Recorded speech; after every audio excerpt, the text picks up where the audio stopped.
বাবা, আজ কি আমরা গরু কিনতে যাব? জি বাবা, আজ কোরবানির হাটে যাব। বের হওয়ার আগে দোয়া পড়তে হয়। বিসমিল্লাহি তাওয়াক্কালতু আলাল্লাহ। বিসমিল্লাহি তাওয়াক্কালতু আলাল্লাহ। আমি আল্লাহর উপর ভরসা করলাম।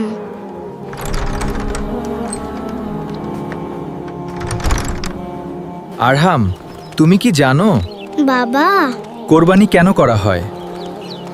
কোরবানি কেন করা হয়? আল্লাহর আদেশ মানতে। প্রিয় বন্ধুরা, তোমরা যারা এখনো আমাদের চ্যানেল সাবস্ক্রাইব করো নাই, প্লিজ সাবস্ক্রাইব করে চ্যানেল গ্রো করতে হেল্প করুন। হযরত ইব্রাহিম আলাইহি ওয়াসাল্লাম আল্লাহকে খুব ভালোবাসতেন।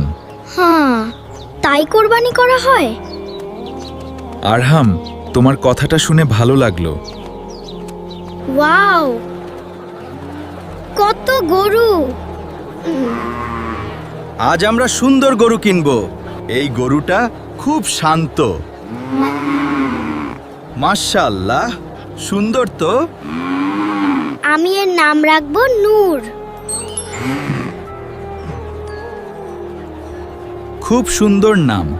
কারা কোরবানি দেয়? যাদের সামর্থ্য আছে তারা আল্লাহর সন্তুষ্টির জন্য কোরবানি দেয়। আল্লাহ খুশি হন কোরবানিতে। আমি আল্লাহকে ভালোবাসি। গরুকে কষ্ট দেওয়া যাবে? না বাবা, ইসলাম দয়া শেখায়। মাশাআল্লাহ, সুন্দর গরু। এটার নাম নূর। আজ ঈদুল আজহা। ঈদ মোবারক। ঈদ মোবারক। ঈদের নামাজ খুব গুরুত্বপূর্ণ। আমি মনোযোগ দিয়ে পড়ব। বাবা, কোরবানির নিয়ত কি? কোরবানির নিয়ত হলো আল্লাহর সন্তুষ্টির জন্য পশু কোরবানি করার সংকল্প। কোরবানি কি কারো নামের উপর হয়? না বাবা, কোরবানি শুধু আল্লাহর জন্য করা হয়। কারো নামের উপর কোরবানি হয় না। কোরবানির মাংস কিভাবে ভাগ হয়? 3 ভাগ করা উত্তম। কেন? 1 ভাগ নিজের পরিবার। আমরা খাবো। আমরা খাবো। 1 ভাগ আত্মীয়দের। তাদেরও দিব। তাদেরও দিব। আর 1 ভাগ গরিবদের। ওরা খুশি হবে।